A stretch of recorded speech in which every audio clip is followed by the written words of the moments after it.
Moving your pension, it might just be the single biggest financial decision you ever make. If you get it right, your retirement is set. But get it wrong, and you could literally lose everything. So today we're going through the essential survival guide to make sure that nest egg of yours is safe and sound. Just think about it for a second. Your pension is probably the biggest chunk of money you'll ever have control over. It's a whole lifetime of work all in one place. And when you decide to transfer it, that whole pot of money is moving. It's out in the open, and for a short time, it's incredibly vulnerable. And that's exactly what makes it such a juicy target for scammers. And look, this isn't some abstract threat we're talking about. It's devastatingly real. Take Colin, a 48-year-old carer. He got a simple text message. It promised a little cash bonus and investment in some holiday homes overseas. The reality? He lost his entire £50,000 pension pot. Poof, just gone. Or how about the story of John and Samantha? They were talked into transferring over £78,000. The scammers even gave them a cash commission of nearly £12,000 to make the deal seem sweet. But here's the really cruel twist. That commission was just their own money being given back to them. And because it was an illegal payment, the taxman, HMRC, came knocking later with a huge tax bill for it. So they didn't just lose their savings, they ended up in debt. So how on earth do scammers actually pull this off? Well, they exploit this fundamental tension that's right at the heart of the pension system. It's this constant battle between rock-solid security and that really tempting flexibility. Understanding this is your first line of defense. So on one hand, you've got the traditional fortress, the defined benefit or final salary scheme. You can think of it like a guaranteed paycheck for the rest of your life, all backed by your old company. They take on all the risk. And then on the other hand, you have the more modern option, the defined contribution scheme. Now, this is a pot of money with your name on it, and its value goes up and down with the market. And with this one, you take on all the risk. The entire game for scammers is to convince you to trade that secure fortress for the promise of huge returns in that pot of money. Okay, so that brings us to the really crucial question. How do they do it? How do they get smart, hardworking people to just hand over their life savings? Let's break down the anatomy of a scam.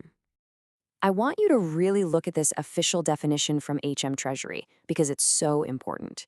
A pension scam isn't just about theft. It's about deception. It's about being fundamentally misled. Misled about the risks, misled about the investment itself, or even misled about whether it's the right move for you in the first place. That deception, that's their weapon. And these are the classic warning signs, the red flags you absolutely have to watch for. An unexpected call or a random text about your pension, huge warning sign. Promises of guaranteed high returns that just sound way too good to be true? Well, that's because they are. Someone offering to unlock your cash before you're 55? That's almost always illegal and comes with massive tax penalties. And any kind of pressure to act fast, a limited time offer, that's a classic tactic to get you to panic and not think straight. Okay, I know, that was the scary part. But here's the good news. There's a really robust system of rules and checks that have been designed specifically to protect you. So let's switch gears and look at how your defenses are built. So this whole defense system, it's really built on 3 core ideas. First, your pension company has a legal duty to warn you about the risks. Second, they can't just rubber stamp a transfer. They have to do their homework, their due diligence on every single request. And third, this isn't a one-and-done thing. They have to keep up to date with all the latest tricks the scammers are using. And this is where the system gets really smart. Pension administrators are trained to spot specific red flags and amber flags. Now, a red flag is a total deal breaker. For example, if the advisor you're talking to isn't regulated by the Financial Conduct Authority, the transfer must be stopped, period. End of story. An amber flag is a serious warning. It means something looks off, maybe a bit risky, like unregulated investments overseas. If an amber flag pops up, you are legally required to go to a safeguarding session with a government-backed service called Money Helper before anything else can happen. It's like a mandatory timeout to make you stop and really think. Okay, so you might be thinking, that all sounds great, but does this system actually work in the real world? Well, let's find out. Let's walk through a real-life case study of a transfer that was done the right way, so we can see these protections in action. So, let's meet Gary. He's 56, he lives in Australia, but he has one of those valuable defined benefit pensions still sitting back in the UK. And his goal is totally reasonable. He wants to bring his retirement money over to the country where he actually lives and plans to retire.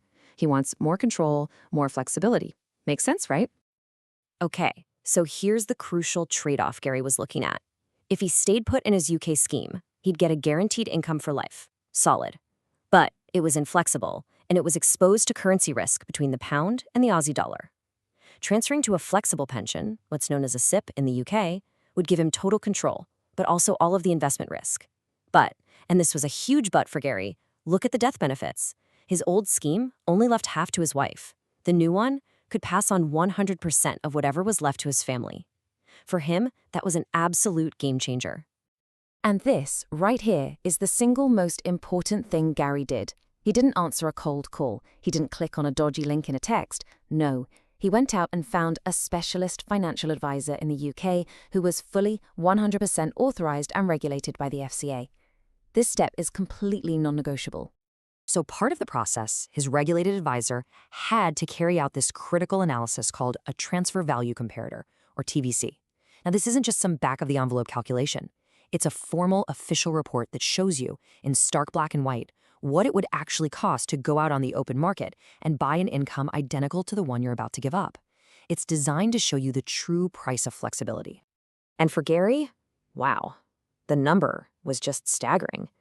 The analysis showed that to buy back those same guaranteed benefits he was giving up, it could cost him an extra 60,000 Australian dollars on top of the transfer value he was getting. That's a huge number. That's the premium he was being asked to pay for that flexibility he wanted. So you have to ask, why on earth did he go through with it? Because for Gary, this wasn't just a numbers game. It was about his life goals. It was about getting all his finances together in Australia, managing that currency risk, and, this was the big one, making sure he could leave as much as possible to his family. The regulated advice he received concluded that achieving those personal goals made the financial trade-off worth it for him. And last but not least, where the money was going had to be a safe destination. The provider they chose was thoroughly vetted. It was fully regulated by the FCA. It had rules that explicitly banned all those high-risk, dodgy investments that scammers love. It was legally required to hold his cash with a separate protected bank, and it specialized in the super complex rules for expats. This is what a safe harbor looks like. Gary's story is a great example that legitimate transfers can and do happen safely, but only when you are extremely careful. So, what are the key lessons here that you can use to protect your own future?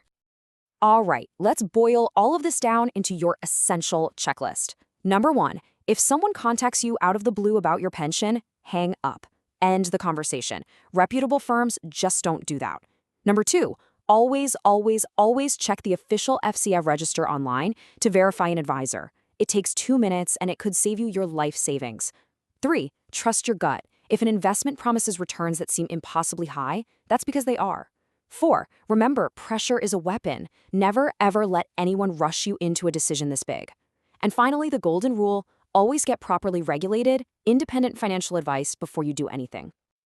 At the end of the day, your retirement is in your hands. All these rules and checks, they're not there to be a pain. They're there to empower you, to help you make the absolute best decision for the retirement that you have worked so incredibly hard for. The real question is, are you prepared to ask the right questions to protect it?